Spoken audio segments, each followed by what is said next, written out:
Tuhan, biar itu merupakan kerinduan hati kami setiap saat. Engkau mendapati hidup kami sebagai hidup yang menyembah kepadamu. Berikan kepada setiap kami, Tuhan,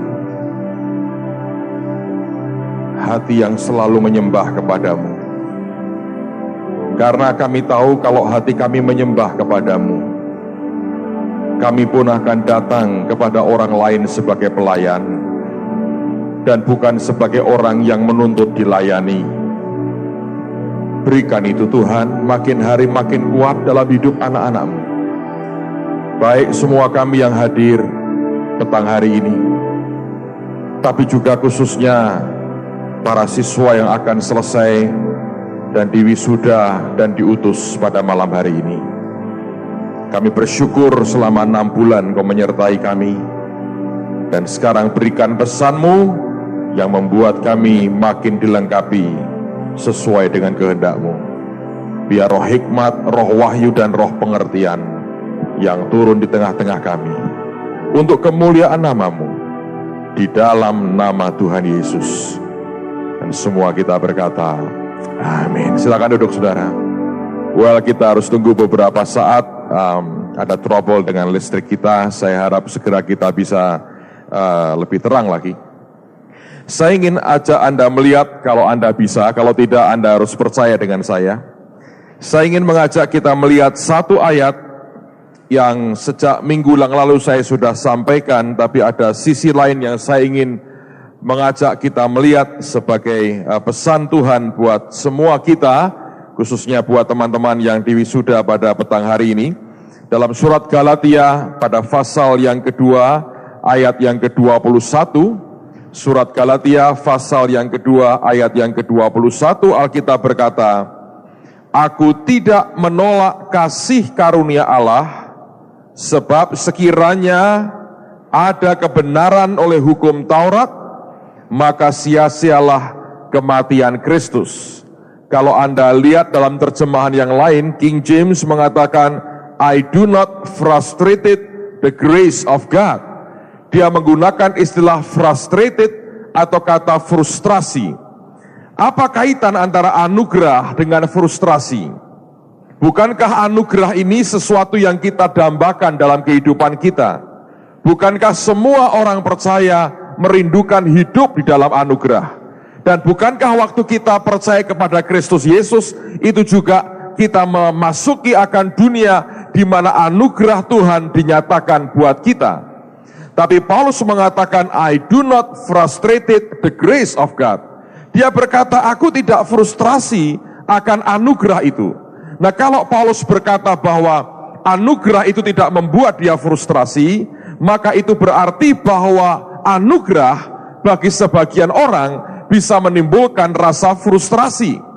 Dan ini yang sering kali saya renungkan, saya berkata, mengapa ini statement aneh sekali bahwa anugerah bisa membuat orang frustrasi.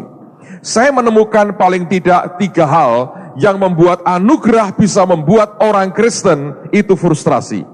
Yang pertama, seperti yang sudah saya sampaikan minggu yang lalu, bahwa oleh karena sejak manusia jatuh dalam dosa, maka kutuk yang turun dalam hidup manusia adalah dengan berpeluh, dengan bersusah payah, kamu akan mencari rezekimu.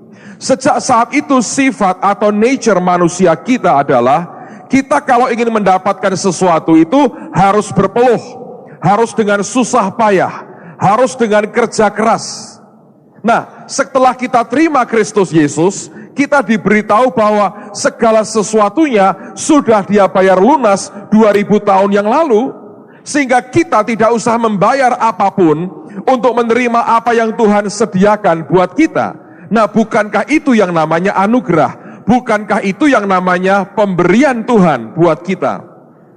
Tapi sifat nature kita sebagai orang daging yang masih tinggal dalam daging yang berdosa ini, yang tidak kekal ini, kita belum memakai akan tubuh yang baru, maka sifat nature manusia kita adalah, kalau aku mendapatkan sesuatu, aku harus berbuat sesuatu. Dan bahkan seringkali orang mengutip perkataan yang lain yang mengatakan, orang kalau tidak kerja, tidak usah makan. Saya berkata itu benar. dan ayat itu berlaku bagi mereka yang malas, yang tidak mau kerja, tapi ingin mendapatkan sesuatu yang maksimal buat hidupnya. Tapi saya mau katakan buat saudara, sekalipun ada bagian yang harus kita lakukan, orang percaya harus mengerti bahwa hidup kita bukan tergantung dari apa yang kita kerjakan, tapi mutlak oleh karena anugerah Tuhan di dalam kehidupan kita. Nah, untuk kita bisa sampai ke titik balance, di mana kita harus kerja sebagai manusia oleh karena itu perintah Tuhan, tapi juga hidup dalam anugerah, disitulah sebenarnya hidup kita ini seringkali dibingungkan. Kita bertanya, sampai sejauh mana sebetulnya kita bisa mengalami dan menikmati hidup dalam anugerah. Saya katakan kepada saudara, tidak ada cara lain kecuali hari demi hari kita bergaul dengan Tuhan, mengizinkan Tuhan menuntun hidup kita dan mengajari kita secara langsung yang namanya hidup dalam anugerah. Sebab kalau tidak mungkin kita bisa mengertinya. Anugerah tidak bisa dimengerti hanya dengan teori atau mendengarkan khotbah atau pengajaran. Anugerah hanya bisa dimengerti sekaligus dinikmati kalau kita mulai belajar mengalaminya. Karena anugerah berbeda dengan pekerjaan manusia biasa. Saya beri contoh anugerah. Suatu hari, beberapa waktu yang lalu saya diundang di sebuah kota di Amerika Serikat, di negara di West Coast, di pantai barat Amerika. Mereka buat acara kongres atau konferensi misi yang cukup besar buat mereka, dan saya diminta sebagai pembicara tamunya. Mereka buat selama beberapa hari. Nah, hari yang pertama ketika acara akan sedang dimulai, tiba waktunya mereka buat waktu di mana jemaat diberi kesempatan memberikan akan korban atau persembahan mereka. Dan pada waktu itu ketika salah seorang pendeta maju ke depan memberikan encouragement mereka untuk mereka memberikan akan persembahan mereka, gembalanya berbisik kepada saya, hostnya, tuan rumahnya berbisik kepada saya. Dia bilang, wah, dia berkata, aku ini butuh 21.000 untuk acara ini. Ini mahal sekali buat kami. Aku mencoba menggalang dana, aku mencoba cari dananya. Sampai sekarang dia berkata, masih kurang ini. Aku ini butuh totalnya 21.000. Ketika saya mendengar itu saudara, saya berdoa diam-diam kepada Tuhan. Saya bilang, Tuhan, hamba-Mu berkata mereka budgetnya 21.000.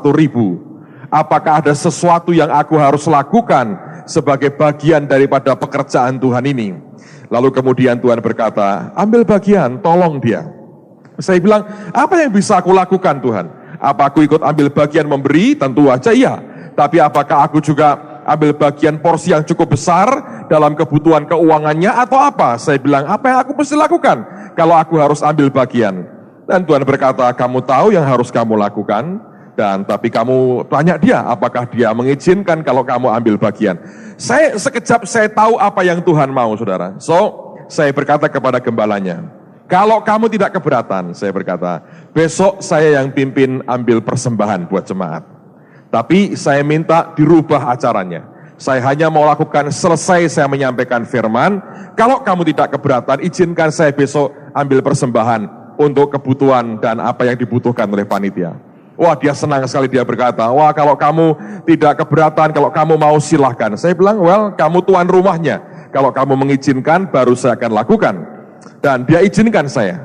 Saya hanya ngomong sekali, malamnya kami makan, kami sharing. Saya tidak singgung lagi soal itu. Hari berikutnya ketemu lagi, kami tidak ngomong apa-apa. Saya berkata, kalau dia lupa ya sudah. Tapi kalau dia tidak lupa, ya baik akan saya kerjakan. Saya tidak paksakan diri saya. Dan malam itu selesai ketika acara dimulai, panitia datang ke saya berkata, Pak, Bapak jadi pimpin doa untuk persembahan? Ya. Selesai pujian Pak? Tidak, saya bilang. Saya hanya mau kalau selesai saya menyampaikan firman. Lalu kemudian kita akan ambil persembahan. Oh boleh katanya. Jadi kemudian ditukar. Saya sampaikan firman Tuhan dan roh Tuhan kerja dengan indah sekali. Menjelang saya selesai, saya berkata kepada mereka, saya enggak khotbah soal duit saudara. Saya hanya berkata, mari berdoa. Tanya Tuhan berapa yang harus dipersembahkan. Mari bawa korban kita di hadapan Tuhan. So mereka saja berdoa, mereka mulai berdoa. Selesai berdoa, mereka mulai memberi persembahan. Saya turun, saya serahkan kepada gembalanya. Selesai acara semua, kami diajak pergi untuk keluar lihat akan pantai, lihat akan tempat yang mereka berkata adalah the best dari city itu. Dan kemudian ketika jalan, lalu saya beli kopi, kami jalan-jalan di tempat ya, rekreasi. Dan kemudian tiba-tiba ini gembala sidangnya terima telepon, saya nggak tahu dia ngomong apa. Kemudian dia lari datangin saya, dia berkata, wah luar biasa, luar biasa. Saya sudah lupa apa yang saya kerjakan dan saya pikir itu bagian daripada apa yang Tuhan suruh. Saya bilang, apanya yang luar biasa? Tuhan luar biasa, jelas saya berkata. Masa baru tahu sekarang saya bergaul dengan dia? Enggak, ini luar biasa. Loh, apanya luar biasa? Kamu nggak tahu ya, 24. Saya bilang, apanya? Saya ingat ini tanggal berapa? Ini bukan tanggal 24. Ini apa? Saya benar-benar saya nggak ngeh. Dan dia berkata begini, kamu nggak? Ini aku baru telepon sama stafku, mereka histeris. Hah? Saya pikir kerasukan setan atau saya bilang, ya waktu liburanku kacau sedikit, ini ada orang histeris. Saya bilang, kamu perlu mendoakan dia. Bukan karena setan katanya. Kenapa histeris? Mereka teriak-teriak. Persembahannya 24.000 katanya. Oh, persembahan 24.000. Ya bagus, saya bilang, good for you. Saya bilang, bagus kan selesai. Saya bilang, geleng-geleng. Wah, percuma gua cari duit galang dana kayak begini. Tahu begini gua santai berdoa saja. Ya, siapa suruh cari duit? Ya, aku nggak tahu carinya bagaimana katanya. Itu anugerah. Yang pertama, Anda kerja lewat kekuatanmu, Anda bisa. Nanti kalau engkau melayani, saya beritahu saudara, Anda butuh iman, Anda butuh doa, Anda butuh apa. Bottom line-nya, akhirnya engkau akan berkata, kita butuh dana. Saya beri dua alternatif. Jual lemper, jual lumpia, jual nasi ayam, cari duit kalau Anda mau. Tapi Anda hidup dengan kekuatan natural saudara. Bisa Anda lakukan. Dan saya harus jujur berkata, beberapa teman-teman keluar dari School of X masih belum mengerti soal ini. Dan satu hari mereka datang ke saya, Pak, gereja kami menggalang dana, dan apakah Bapak mau ikut nyumbang, kami jual barang ini. Saya berkata, saya mau minta sertifikatmu balik, saya berkata. Kami ajari kamu 6 bulan, masih kayak begini. Baru sadar, oh ya Pak, maaf gak jadi. Saya berkata, no, jangan pergi dulu, saya berkata. Kalau bisa kembalikan sertifikat itu, karena kamu sama sekali tidak ada bekasnya, kami didik 6 bulan. Dan saya mau ngomong dengan kelas ini khususnya. Saya beritahu teman-teman yang hadir, ini kelas nyaris sempurna. Amin. Biasanya dalam sekian bulan, selalu ada orang yang gugur di tengah jalan. Ini terus terang, hampir semua mereka selesai. Sebetulnya hanya satu karena ditarik oleh lembaga yang kirim mereka. Tapi beliau ini juga selama dalam pendidikan, tidak ada indikasi kami harus keluarkan, tidak ada. Selama dalam masa pendidikan, ada hal yang dibuat di luar pendidikan, yang bersangkutan dengan lembaga yang mengutus mereka. Karena itu yang bersangkutan ditarik. Jadi ini kelas hampir sempurna. Dan kami buat regulasi baru. Semua akan diwisuda kalau tidak ada yang tidak masalah apa-apa. Tetapi bagi mereka yang belum menyelesaikan akan uang sekolahnya, sertifikatnya kami simpankan untuk sementara waktu. 30 tahun disimpan pun kami sedia, file kami cukup. Tapi saya beritahu saudara, semua mereka oleh anugerah Tuhan, mujizat demi mujizat dialami, semua lunas total. Beberapa teman mengalami mujizat yang aneh-aneh, saudara. Beberapa sudah nyerah, sudah berkata, sudah nggak bisa lagi. Bam, hari yang sama. Coba ngeluhnya ditahan 2 jam saja. Kemenanganmu sempurna. Tapi ini semua pelajaran. Anugerah kan? Beberapa orang berkata, wah tahu gitu saya nggak bayar ya. Saya berkata, Anda pasti tidak lulus. Itu mental payah. Tidak usah ambil sertifikat, saudara. Pulang dalam damai ke rumah orang tuamu. Dan nyangkul lagi di sawah lebih baik. Tapi saya mau katakan demi kasih Tuhan, itu anugerah. Tidak pernah bisa diajarkan secara teori belaka. Karena tidak menolong. Anda mesti mengizinkan roh Tuhan bekerja dalam hidupmu. Step by step dipimpin roh Tuhan. Lakukan yang dia perintahkan. Maka Anda akan mengalami anugerahnya. So yang pertama, orang bisa frustrasi karena anugerah, oleh karena kita mencoba menggunakan kekuatan kita, sementara Tuhan mau kita menggunakan kekuatan dan berkatnya. Jadi saya berkata, pilih anugerah daripada hidup sengsara dengan kekuatan manusia kita. Amen. Selama 6 bulan Anda sudah menyaksikan, Anda terlibat dalam segala hal yang gereja ini alami, dan saya berharap itu cukup memberikan pelajaran yang gamblang buat kita bahwa kita hidup dalam anugerahnya.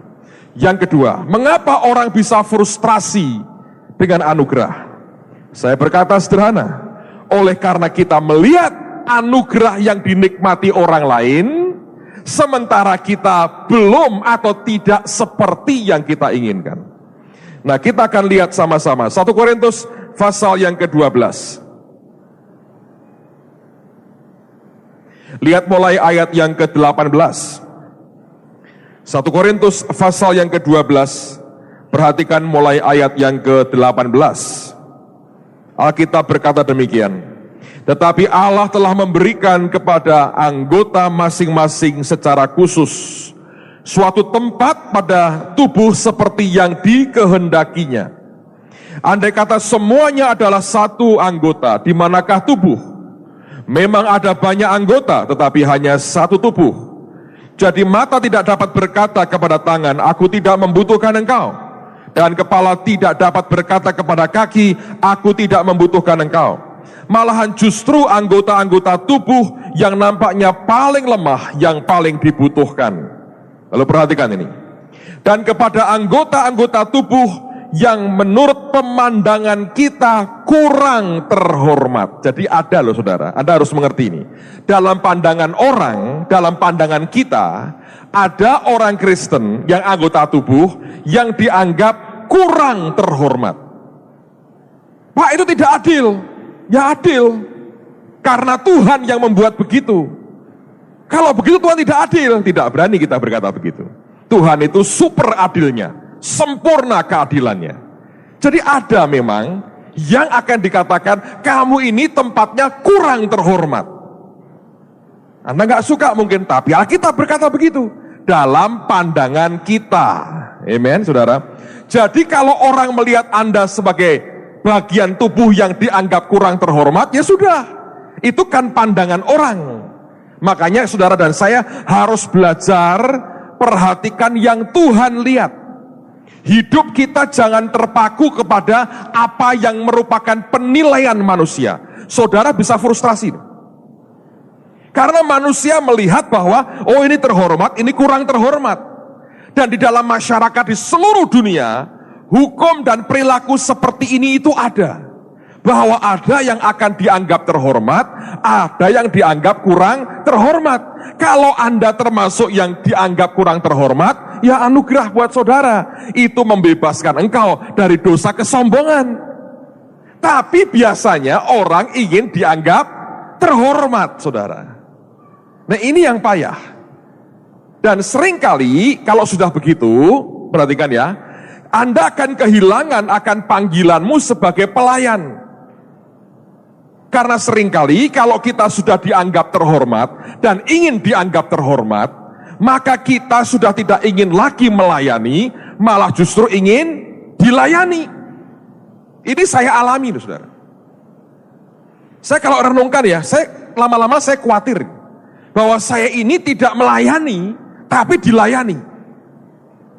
Saya kalau keluar kota misalnya, sampai di airport ada orang yang jemput saya. Ada orang yang bawakan koper saya. Loh itu saya dilayani atau melayani? Dilayani toh? Saya masuk mobil. Lalu kemudian diantar di tempat saya nginap.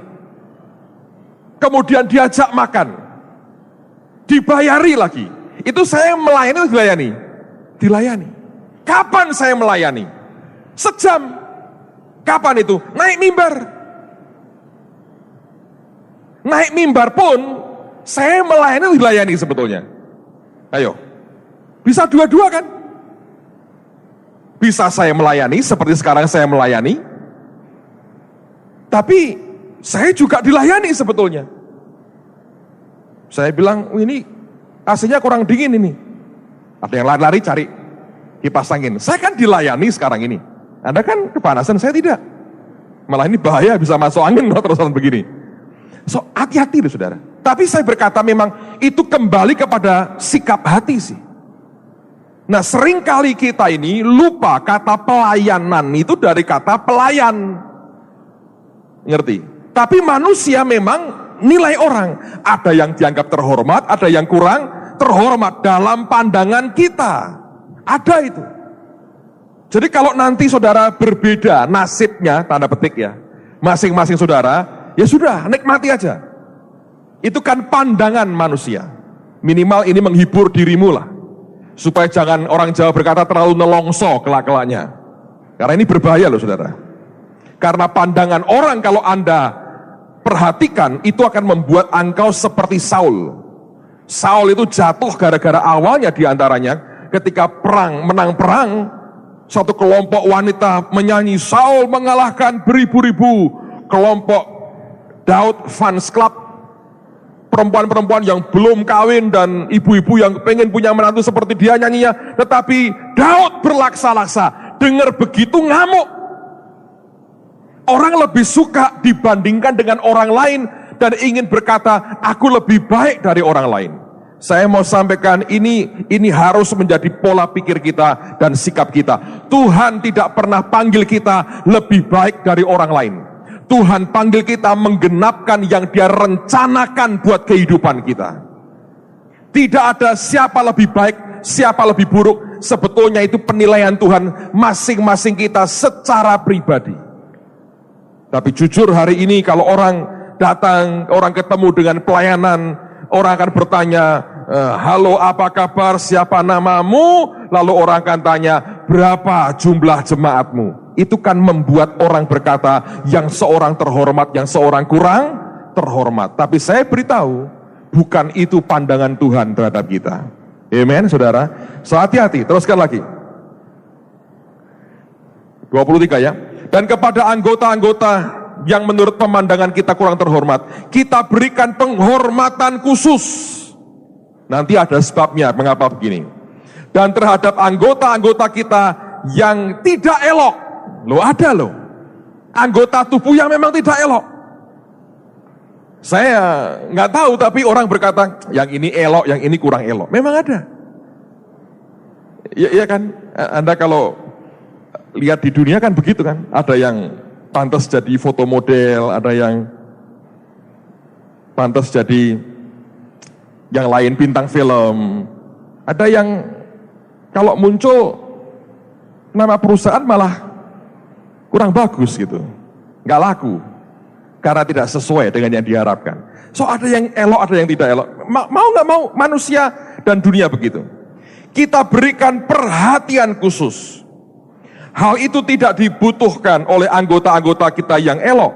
Allah telah menyusun tubuh kita begitu rupa, sehingga kepada anggota-anggota yang tidak mulia diberikan penghormatan khusus, supaya jangan terjadi apa? Perpecahan dalam tubuh, tetapi supaya anggota-anggota yang berbeda itu saling apa? Memperhatikan. Nah, ujungnya begini, perhatikan baik-baik. Kenapa ditegaskan kamu harus perhatikan mereka yang kurang elok? Kenapa? Supaya jangan terjadi apa? Perpecahan. Kok bisa pecah? Sebab biasanya karena orang fokusnya penilaian orang terhadap kita itu penting, maka mereka yang dianggap oleh orang lain itu kurang elok dan kurang terhormat akan merasa sakit hati dan tersisihkan. Ngerti? Nah, orang-orang ini akan memisahkan diri. Di sini aku nggak dihormati lagi. Di sini aku terabaikan. Di sini aku bukan faktor yang menentukan lagi. Lebih baik aku nyendiri. Dan itu sesuatu yang buruk. Memperburuk keadaan saudara. Tapi kalau Anda perhatikan di mana-mana selalu terjadi hal seperti itu. Di perusahaan juga sama kan. Ketika perusahaan baru mulai 2-3 orang kerja keras, perusahaan berkembang, muncullah orang-orang yang profesional di dalamnya dimasukkan, direkrut. Orang-orang lama bisa goyang loh. Wah, aku gak dibutuhkan lagi. Aku ini memang sekarang ini pincuk lah, setelah makan nasi ayam dibuang. Loh, bukankah seharusnya begitu? Kemuliaan bagi Tuhan ngomongnya. Tapi kalau tidak ada cipratan kemuliaan buat kita, marah sekali. Dan kalau kita sayangnya tidak jujur berkata gitu, nggak jujur, kita akan keluar dalam berbagai hal. Itu yang membuat orang frustrasi akan anugerah. Kepada si A diberi 5, si B diberi 2, aku cuma 1. Ingat loh saudara. Akhirnya pembanding itu yang membuat yang terima talenta cuma 1, memendam akan apa yang Tuhan berikan, dan Tuhan anggap sebagai suatu kejahatan. Yang pertama, Anda mesti hati-hati. Orang bisa frustrasi karena anugerah, karena kita tidak biasa hidup dalam anugerah, kita mau hidup dalam daging. Yang kedua, oleh karena Anda melihat anugerah yang ada pada diri orang lain. Dan itu bisa membuat Anda dan saya frustrasi dengan anugerah itu. Dan pada ujungnya, kemarahan kita adalah kita marah dengan Tuhan. Dan tapi kalau orang berkata, kamu marah dengan Tuhan, tidak. Karena tahu bahwa kalau marah dengan Tuhan terang-terangan bisa membuat kita ke neraka. Tapi selalu kita berkata, ini Alkitab yang berkata, supaya jangan terjadi apa? Perpecahan. Kalau hari ini Anda merasa, Pak, saya kok sudah lama nggak diberi penghargaan dan kurang dipuji ya Pak ya, kok tidak ada yang berterima kasih dengan saya? Mungkin Anda memang harus berkata begini, Pak, tolong puji saya kurang terhormat dan tidak elok, saya membutuhkan itu. Nah kalau Anda bisa begitu saja, akan jauh lebih baik. Amen saudara. Saya mau katakan begini, kalau hatimu di sebuah tempat sudah mulai resah, sudah mulai marah, sudah mulai panas, Anda bercermin. Anda akan tahu siapa biang kerok keladi dalam masalah hidup saudara. Anda akan ketemu dengan terdakwa dan tersangka tepat di dalam cermin saudara. Amen. Yang ketiga, Hasto bisa menyediakan cermin nggak? Lupa kali mungkin ya. Lupa, maafkan, Anda beli sendiri-sendiri cermin saudara. Saya ingin sebetulnya memberikan hadiah cermin supaya tahu that we are the trouble. So, yang terakhir, mengapa orang bisa frustrasi dengan anugerah? Yang ini agak aneh, banyak disukai orang, but believe me, tapi ini kenyataan. 1 Korintus 15 ayat yang ke-10, 1 Korintus pasal 15 ayat yang ke-10. Tetapi karena kasih karunia Allah, aku adalah sebagaimana aku ada sekarang, dan kasih karunia yang dianugerahkannya kepadaku tidak sia-sia. Perhatikan, sebaliknya aku telah bekerja lebih keras daripada mereka semua, tetapi bukannya aku, melainkan kasih karunia Allah yang menyertai aku. Mengapa orang bisa frustrasi karena anugerah? Karena anugerah itu, dengerin ya, makin terima anugerah itu seperti tanda petik memacu di dalam kita kerja lebih keras. Ada orang yang bisa punya waktu begitu banyak untuk nganggur, baca koran, baca majalah, nonton TV berjam-jam, bisa. Saya jujur berkata kepada Anda, kadang-kadang habis waktu saya. Anda tahu frustrasi saya hari ini, saya frustrasi betul. Awal tahun ini, saya sudah ngomong dengan Ibu Ripka, saya minta jadwal yang longgar. Karena sekarang kalau orang nulis surat, berkata gini, tanggalnya terserah Bapak. Sepanjang tahun 2004 terserah. Ini 2005 sudah masuk banyak. Selalu berkata, tanggal terserah. Kalau semua terserah, apa akibatnya saudara? Lalu saya berkata gini, saya mau jadwal saya dilonggarin. Pokoknya omong ke istri saya, anak-anak libur dan ulangan itu tanggal berapa? Kosongi. Saya mau di tempat pokoknya. Buang semua yang saya harus di tempat. Buang semua. Oke ya? Sudah. Terus kebaktian minggu, Sabtu minggu. Seminar Jakarta. Udah selesai. Yang lain kosongi. Jangan jadwal apa-apa, saya mau longgar tahun ini. Saya beritahu saudara, ini yang membuat saya frustrasi.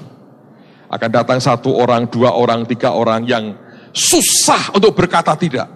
Dan semua mempresentasikan, ini kalau Bapak datang akan jadi berkat luar biasa. Ini akan begini, ini akan begini.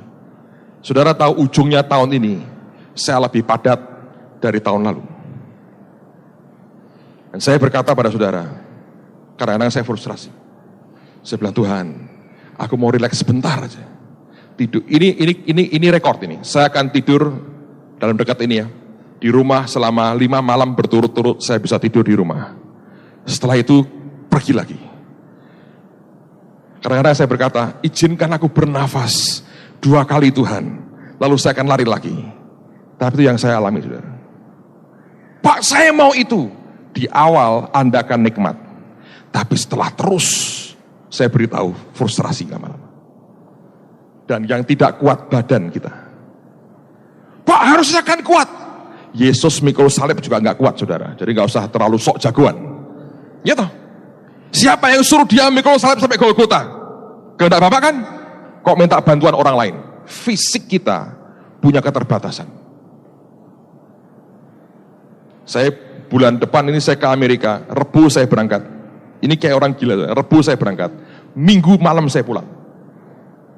Saya keluar negeri sudah tidak ada rasanya. Ini saraf nikmatnya hilang. Sudah gak bawa kamera, sudah gak bawa apa-apa. Kayak robot. Selesai dan baik, pulang aja. Pulang. Sudah gak ada rasanya sama sekali. Harusnya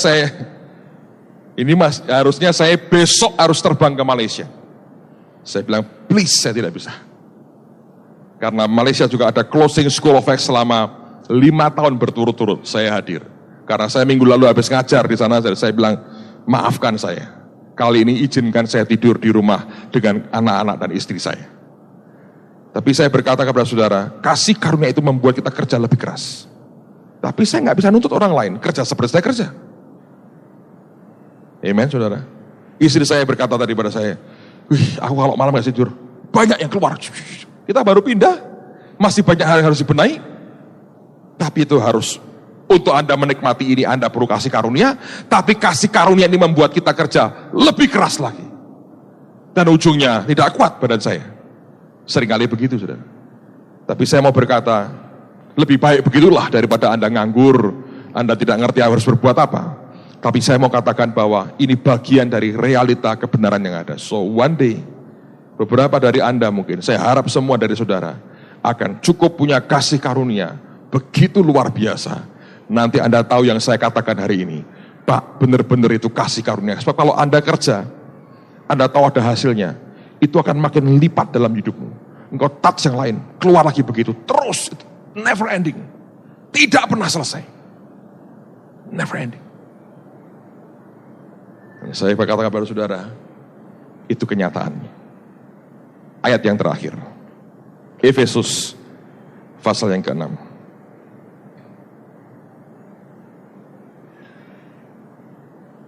Jadi saya harap selesai ini, saudara lakukan yang harus dilakukan.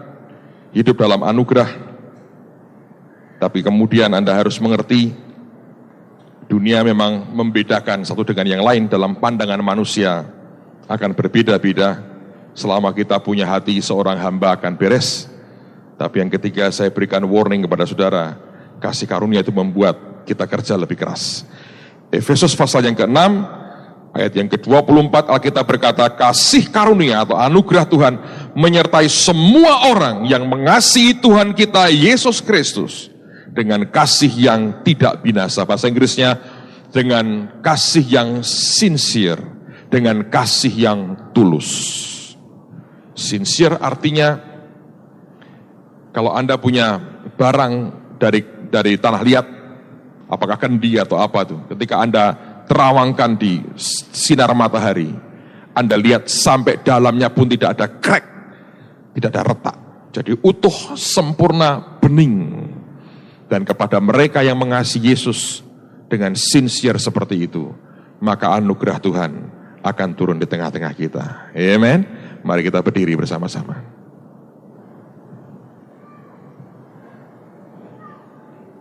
Well, inilah saatnya kami akan berdoa buat saudara.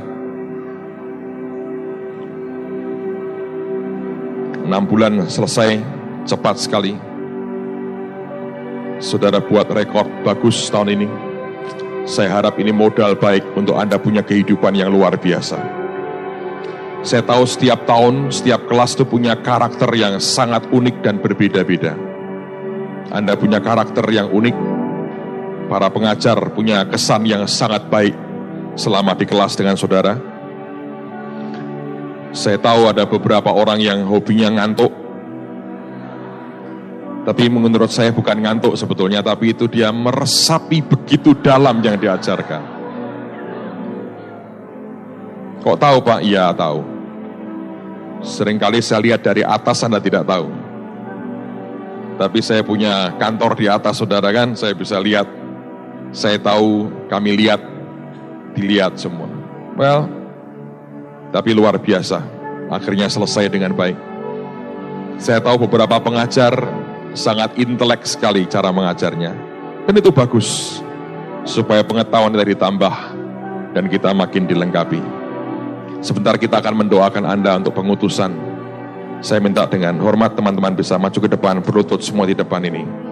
Kita akan doakan dalam anugerah Tuhan. Nanti minta dengan hormat rekan-rekan hamba-hamba Tuhan bisa mengitari mereka, mengedangkan tangan. Mari kita utus saudara-saudara kita ini. Dan setelah itu kita akan bagi sertifikatnya. Rekaman yang tadi Anda lihat akan kami berikan kepada setiap saudara. Anda akan bawa pulang rekamannya untuk kenang-kenangan Anda sendiri. Buku yang engkau buat juga bagus, nyaris sempurna juga. Nyaris sempurna.